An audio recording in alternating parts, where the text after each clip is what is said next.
बिस्मिल्लाहिर्रहमानिर्रहीम। अस्सलाम वालेकुम डियर स्टूडेंट्स, कैसे हैं आप सब। आज की इस वीडियो में हम सेलुलर रिस्पायरेशन की जो हमारे साथ प्रोडक्ट बनी थी ATP, यानी जिसके लिए हमने सेलुलर रिस्पायरेशन को ग्लाइकोलाइसिस, लिंक रिएक्शन और क्रिब्स साइकिल से होते हुए इलेक्ट्रॉन ट्रांसपोर्ट चेन पर पहुंचे थे। किस चीज़ के लिए पहुंचे थे कि ATP बनी थी, लेकिन वहाँ पर एक कंट्रोवर्सी थी कि 36 ATP और 38 ATP, और ये बहुत सारे स्टूडेंट्स के माइंड में ये प्रॉब्लम होती है, ये क्वेश्चन अराइज होता है कि 36 ATP कहाँ पर बन जाती है, 38 ATP क्यों बनती है। ठीक है, सो इसके लिए आज की वीडियो है, काइंडली आप वीडियो को पूरा देखें ताकि आपकी ये कंट्रोवर्सी या ये प्रॉब्लम आपके जहन से बिल्कुल फिनिश हो जाए। और इंशाल्लाह उम्मीद करता हूँ इस वीडियो के साथ आप बिल्कुल 100% एग्री करेंगे कि यस इसी तरह से होता है। ठीक है, बात करते हैं साइटोप्लाज्म में। साइटोप्लाज्म में क्या हुआ था, ग्लाइकोलाइसिस हुई थी। ग्लाइकोलाइसिस में क्या हुई थी, 2 NADH बनी थी और 2 ATP बनी थी। ओके, ATP तो बहुत बनी थी, लेकिन हम नेट की बात कर रहे हैं, यानी 6 ATP बनी थी, लेकिन हम नेट गेन की क्या बात करें कि 2 ATP बनी थी। क्या किसके लिए, जो यानी 4 रह गई थी, 4 बनी थी, 2 यूज़ हुआ और 2 नेट बन गई थी। ठीक है, और 2 NADH बनी थी पायरिक एसिड को बनाने के लिए। पायरिक एसिड के बाद क्या था, लिंक रिएक्शन थी, लिंक रिएक्शन में भी NADH बनी थी। ठीक है, उसके बाद फिर क्या हुआ, acetyl coenzyme A inside the matrix जाती है माइटोकॉन्ड्रिया में, और माइटोकॉन्ड्रिया में क्या होता है, क्रिब्स साइकिल होता है, और क्रिब्स साइकिल से भी NADH बनते हैं, FADH2 बनते हैं, जिससे फिर होता क्या है, इलेक्ट्रॉन ट्रांसपोर्ट चेन, और इलेक्ट्रॉन ट्रांसपोर्ट चेन के थ्रू हमारे साथ 32 या 34 ATP बने थे। ठीक है, अब बात करते हैं कि टोटल ATP जो 36 और 38 की जो कंट्रोवर्सी चल रही है, ये क्या है, ये कहाँ पर होती है। तो देखिए बेटा, हमारे साथ NADH कहाँ बन रही है, एसिटाइल कोएंजाइम A से कन्वर्ट होते हुए क्रिब्स साइकिल में। ठीक है, क्रिब्स साइकिल में NADH बन रही है और FADH2 बन रही है, जिससे फिर इलेक्ट्रॉन ट्रांसपोर्ट चेन में जाना होता है और वहीं से ATP बनती हैं। ठीक है, इसीलिए हम NADH और FADH2 को एसिमिलेटरी पावर भी कहते हैं। अब बात करते हैं कि यहाँ जो साइटोप्लाज्म है और यहाँ पर मैट्रिक्स है, इनके दरमियान मेम्ब्रेन है। ठीक है, अब इन मेम्ब्रेन को तोड़ना, इन मेम्ब्रेन के ज़रिए से इनसाइड पर जाना, NADH, इसके लिए पावर की ज़रूरत होती है, यानी इसके लिए एक शटल की ज़रूरत होती है। फॉर एग्ज़ाम्पल आप देख लें कि रॉकेट जब खला में भेजा जाता है तो उसके लिए भी शटल की ज़रूरत होती है। ठीक है, उसके लिए भी कोई पावर की ज़रूरत होती है, यानी किसी मैकेनिज़्म की ज़रूरत होती है। इसी तरह इस बाहर वाले साइटोप्लाज्म में जो NADH2 हैं, इनको अंदर लाने के लिए, मैट्रिक्स में लाने के लिए किस चीज़ की ज़रूरत है, इसके लिए भी शटल की ज़रूरत होती है। ठीक है, सो इस वजह से हम इसको शटल सिस्टम कहते हैं। अब होता क्या है, यहाँ पर आप देख लें कि शटल सिस्टम में क्या है कि जो ग्लाइकोलिटिक NADH बनी है, ग्लाइकोलिटिक इसलिए कहते हैं क्योंकि ग्लाइकोलाइसिस से बनी है, ये डायरेक्टली एंटर नहीं हो सकती माइटोकॉन्ड्रिया में। इसके मूवमेंट के लिए रिक्वायर क्या होती है, शटल होती है। अब शटल क्या है, यूकैरियोट्स में, क्योंकि प्रोकैरियोट में ये सिस्टम है नहीं, रिमेंबर दैट कि प्रोकैरियोट में तो माइटोकॉन्ड्रिया होती नहीं है, क्योंकि डबल मेम्ब्रेन स्ट्रक्चर है, मेम्ब्रेनियस ऑर्गेनेली है, और ये उसमें नहीं होती। तो यूकैरियोट्स में क्या होता है, 2 शटल्स प्रेजेंट होते हैं। ठीक है, एक शटल को हम ग्लाइसिरोल 3 फॉस्फेट शटल कहते हैं, second one is malate aspartate shuttle कहते हैं। ठीक है, अब ये जो first one NADH+2 hydrogen ion, ठीक है, ये डायरेक्टली जब अंदर जाते हैं through malate aspartate shuttle, through malate aspartate shuttle, इसको मैं 1 लिख लेता हूँ ताकि आपको ठीक से याद रहे। ठीक है, मालेट एस्पार्टेट शटल के ज़रिए से जब ये 2 NADH अंदर जाते हैं तो ये बिल्कुल सेम टू सेम उसी तरह 2 NADH अंदर चली जाती हैं। ठीक है, लेकिन जब दूसरा ग्लाइसिरोल 3 फॉस्फेट शटल, जब कभी ग्लाइसिरोल 3 फॉस्फेट शटल के ज़रिए से ये NADH जाता है तो ये NADH फॉर्म में नहीं जाता, ये कन्वर्ट हो जाते हैं FADH2 फॉर्म में। ठीक है, रिमेंबर दैट जब ये 2 NADH ग्लाइसिरोल 3 फॉस्फेट शटल के थ्रू जाएंगी तो इससे 2 FADH2 बन जाती हैं।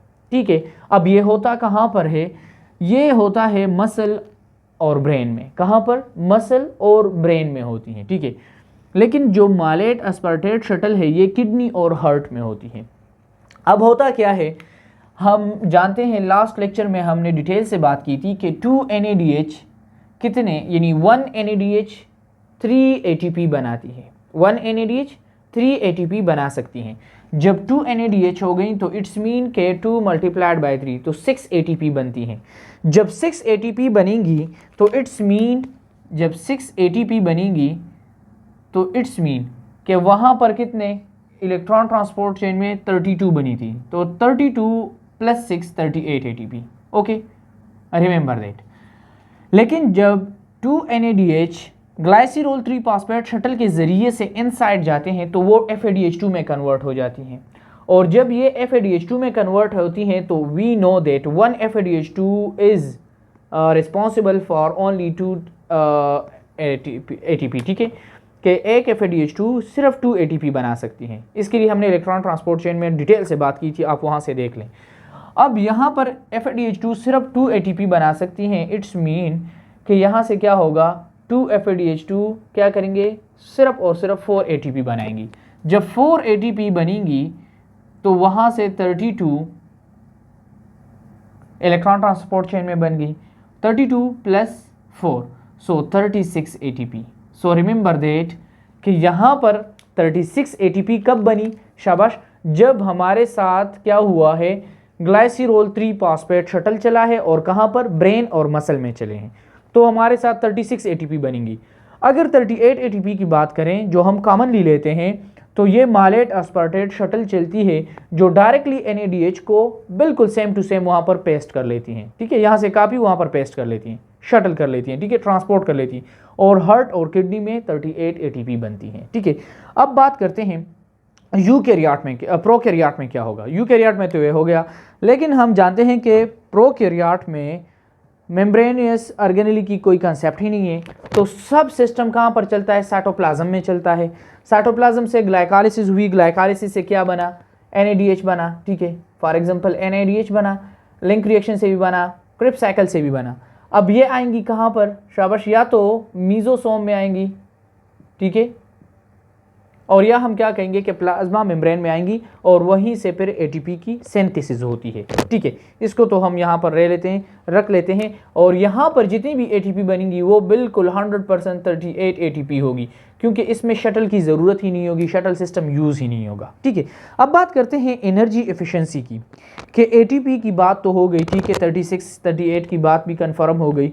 अब हमारे साथ एक ATP में एनर्जी कितनी मौजूद है, तो जब ATP से ADP बनती है, यानी 1 इनऑर्गेनिक फॉस्फेट रिमूव होती है, तो उसमें कितना एनर्जी है, 8.1 किलो कैलोरीज पर मोल उसमें एनर्जी है। रिमेंबर दैट, जब ATP से ADP बनती है, 1 इनऑर्गेनिक फॉस्फेट रिमूव होती है, तो उसमें एनर्जी कितनी होती है, 8.1 किलो कैलोरीज। ठीक है, okay, now 1 ATP is equal to 8.1 kilo calories mole energy. अब हमारे साथ कितने ATP आए हैं, कॉमनली अगर हम लेते हैं तो 38 लेते हैं, अगर आप 36 भी लेते हैं तो ले सकते हैं, लेकिन 38 हम कॉमनली लेते हैं, ज़्यादातर यूज़ होता है। So 38 multiplied by 8.1, so how many energy are there in 1 glucose. 1 glucose molecule में आपके साथ 307.8, यानी 1 ग्लूकोज के मालिक्यूल में, क्योंकि एक ग्लूकोज की ब्रेकडाउन हुई है, उसी से हमारे साथ 38 ATP आई हैं। सो एक ग्लूकोज के मालिक्यूल में हमारे साथ 307 यानी 307.8 किलो कैलोरीज पर मोल एनर्जी मौजूद है। ठीक है, अगर हम एक ग्लूकोज को लेते हैं और लैब में चेक करते हैं कि उसमें हमारे साथ एनर्जी कितनी है, एक ग्लूकोज को हम सेलुलर रिस्पायरेशन के थ्रू देखते हैं तो उसमें इतनी एनर्जी है। अगर एक ग्लूकोज मॉलिक्यूल को हम लेते हैं और लैब में चेक करते हैं तो उसमें हमारे साथ 686 किलो कैलोरीज पर मोल एनर्जी है। कितनी, 686 किलो कैलोरीज पर मोल। ठीक है, अब बात करते हैं कि एनर्जी एफिशिएंसी क्या होती है, कि सेलुलर रिस्पायरेशन में इसकी एफिशिएंसी क्या है इस ATP की। ठीक है, तो वो क्या है, 307 डिवाइडेड बाय 686, और 100 के साथ इसको मल्टीप्लाइड कर लें तो आपके साथ परसेंटेज कितनी आती है, 45%, कि आपकी सेलुलर रिस्पायरेशन में जो ATP की या जो एनर्जी की एफिशिएंसी है वो 45% है। ठीक है, आफ्टर दैट अगर हम ATP को किलो जोल में लें, ठीक है, किलो जोल मोल में, फॉर एग्जांपल आप यूनिट सिर्फ चेंज करते हैं, और यूनिट इसलिए मैंने चेंज की क्योंकि कभी कभी MCQs इसी तरह आ सकती है कि एक 1 ATP को अगर आप किलो जूल मोल में लें तो 1 ATP में 34 किलो जूल मोल एनर्जी मौजूद होती है, ठीक है। तो 34 मल्टीप्लाइड बाय 38, 1292 किलो जूल पर मोल एनर्जी इज़ प्रेजेंट। अगर आप इसको एक्सपेरिमेंटली देखते हैं लैब में तो वहाँ पर 2870 किलो जूल मोल होती है। इसी तरह जहाँ पर एनर्जी एफिशिएंसी यहाँ पर देखा, यहाँ पर भी देख लें तो दोनों से सेम आ रही है, ठीक है, क्योंकि सिर्फ हमने यूनिट चेंज किया, परसेंटेज उसने सेम टू सेम आना है, ठीक है। So this one is energy efficiency, क्योंकि इसमें भी 2 MCQs आ सकते हैं कि आपके साथ 1 ग्लूकोज में कितनी एनर्जी है या 1 ATP में कितनी एनर्जी है। सो ये एक MCQs तो ये हो गया कि 8.1 किलो कैलोरीज, ठीक है। दूसरा आपके साथ क्या हुआ कि 1 ग्लूकोज मॉलिक्यूल में कितनी है, लेब में कितनी है, ठीक है, 3 हो गए। फोर्थ वन आपके साथ ये आ सकता है कि किलो जूल मोल में कितनी है, सो 34 किलो जूल मोल। उसके बाद आपके साथ आ सकता है कि ग्लूकोज मॉलिक्यूल में कितनी है, सो दैट्स, ठीक है। और परसेंटेज आ सकती है कि एनर्जी की एफिशिएंसी कितनी है। सो आई होप इंशाल्लाह आपको शटल सिस्टम यानी 36 और 38 की कंसेप्ट जो है वो भी आपको क्लियर हो चुकी होगी, और एनर्जी एफिशिएंसी की भी आपको बिल्कुल जितनी भी इन्फो होगी आपको अब पता होगा, और आप किसी को भी आंसर कर सकते हैं। आई होप आपको बहुत कुछ समझ आ चुका होगा इससे। उम्मीद करता हूँ कि आपको वीडियो भी अच्छी लगी होगी, और उम्मीद ये भी करता हूँ कि अगर आपने सब्सक्राइब नहीं किया होगा अभी तक चैनल तो आप सब्सक्राइब भी करेंगे और अपने फ्रेंड्स के साथ भी शेयर करेंगे। अल्लाह हाफिज़, अपना बहुत सारा ख्याल रखें।